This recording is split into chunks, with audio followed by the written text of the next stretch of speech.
Hi everyone, welcome to the channel. It's a bit dreary out there today, so I haven't bothered putting the plants out this morning. I just left them in here with the lights on.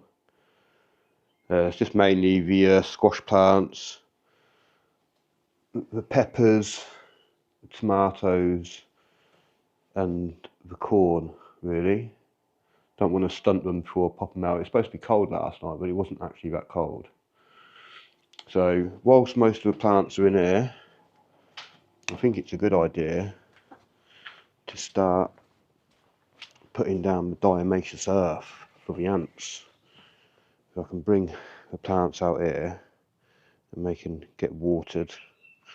The onions are still out here. They have plenty of soaking now. They can go back in the greenhouse soon.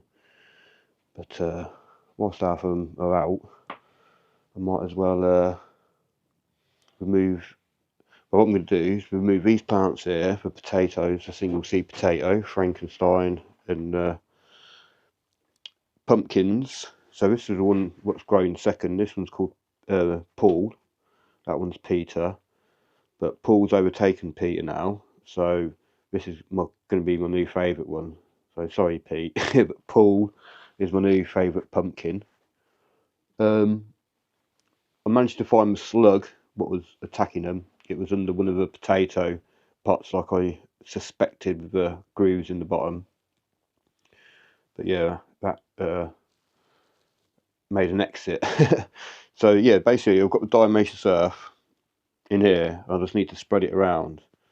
And I think it was Robin from Robin's Gardens who had the first suggestion of diatomaceous earth. And I have actually used it for little critters before, but I completely forgot. It was about a couple of years ago. So thanks, Robin, for that suggestion. There were a few others in the comments as well that suggested it. But yeah, so I'm just going to move the potatoes out into the new position over there. I'm just waiting for the pots to fill out with roots before they go out there.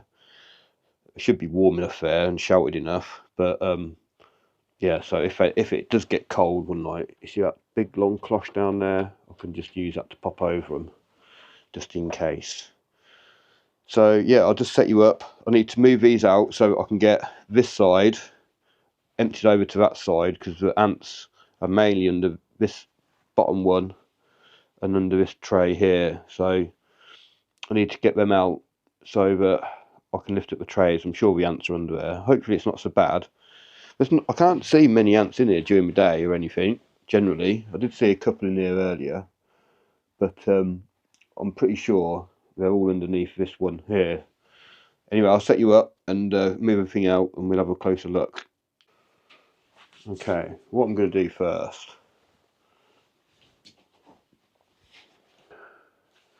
I'm just going to spread a little bit of this diatomaceous earth. I don't think I need to move this tray down here, because I haven't seen many ants under this side when I moved it last time. Got no idea if this is any safe for your hands or whatever. Maybe a bit of exfoliation. But yeah, I'm just going to sprinkle it a bit, especially around the edges. They seem to be definitely concentrating along the edges.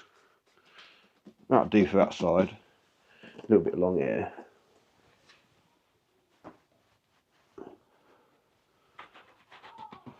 Right, so when I move the plants over, basically there's already some there.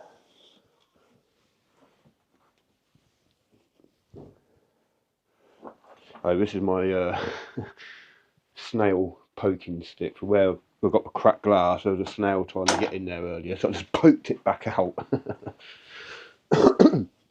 Oh, excuse me, I've still got this blooming cold dragging on. It'll be 4 weeks on Wednesday.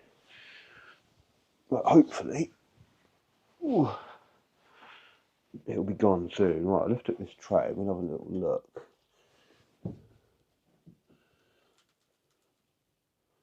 What's it looking like? Not too bad, actually. Oh, I can see a few. There's a centipede there. Don't want to get you. Oh. There are a couple of holes, but maybe wormholes. I can't really see that many ants under there. There's definitely some. There's like a hole there. I don't know if you can see. There seems to be a bit of excavation going on around here. There is an ant just here. Hopefully you can see it. Yeah, there's another ant here. So there are some ants. There's a little woodlouse. And there's a centipede. There's also a few little weed seedlings germinating. But there's a couple of little holes at the back there as well. But yeah, I think I need to just give it a dusting with diatomaceous earth just so that it doesn't get out of hand. I was hoping it would probably be a bit drier than this. But yeah, I'll give it all a bit of a dusting under there. And it doesn't affect worms, I'm pretty sure of that. But hopefully that will be. We could put that down here as well. Don't want to go too mad with this stuff, but don't want the ants to get too out of control. Right, I think I can put this back down, put the potatoes back on that bit there.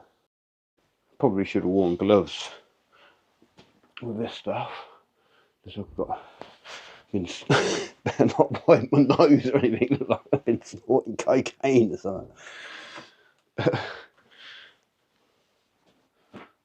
Okay, so yeah, I'm glad I've got this diatomaceous earth in the garage from the other house. Hopefully it will do the job. But the problem under there is not as bad as what I thought it might be.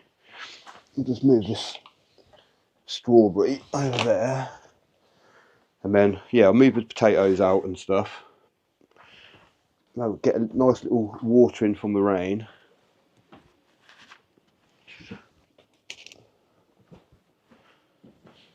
They'll have to go outside soon anyway. Although it's not that windy.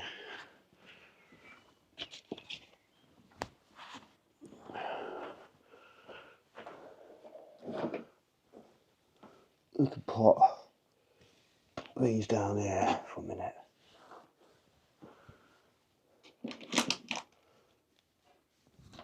These can go outside because they need a little bit of a drink.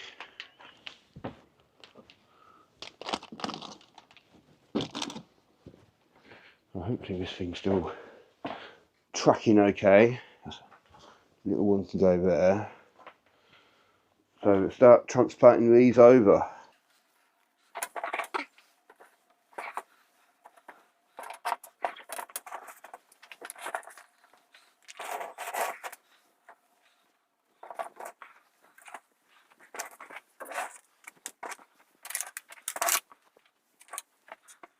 Okay, that's got that sorted out. Moved over. There's a couple of red wrigglers in the end here, the end of that.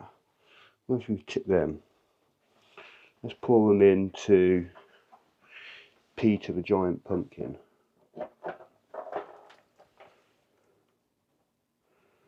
Yeah, right, let's take this out for a moment.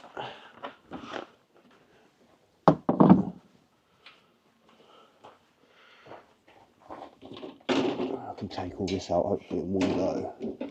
Oh, so there's a bit of bindweed coming up there.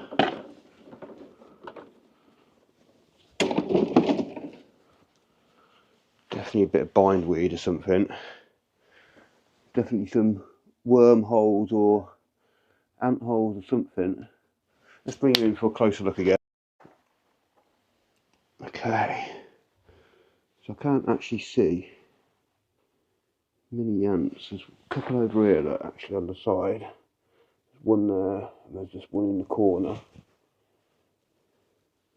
I think there's more weeds. There's another one here that seem to go like hugging the edge.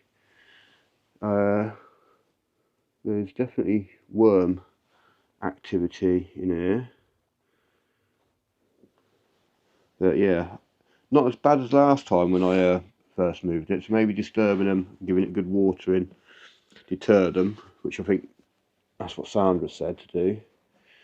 But I'm just going to give it a sprinkling anyway, and then try and get those bits of bindweed out.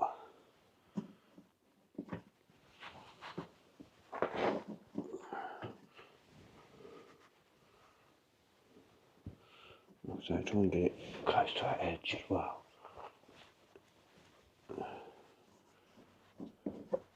Yeah, I think that'll do. Maybe just a little bit of that patch there, look, around this edge. Right, so this bindweed, can I just pull it? Oh no, not really, it snapped it. I was hoping it's just like a little bit near the surface. It's probably a bit deeper, but obviously don't want to disturb the soil. That was close to the surface. Don't want to disturb the soil now. I'll put the diatomaceous earth on. Well, that one came out pretty much all the way, I think. So yeah, I just need to put those trays back on now, and hopefully that's sorted out the ant issue for the time being. I'll give you an update next time I need to move the little trays out. We'll see what the activity is like, but it's not as bad as I first thought. So you never know. They might have moved over here, so I might have to move that out next time. But yeah, thanks for watching, and please check out Robin's channel, and please subscribe if you haven't already to mine, and give us a thumbs up or thumbs down for the interaction. Thanks a lot, goodbye.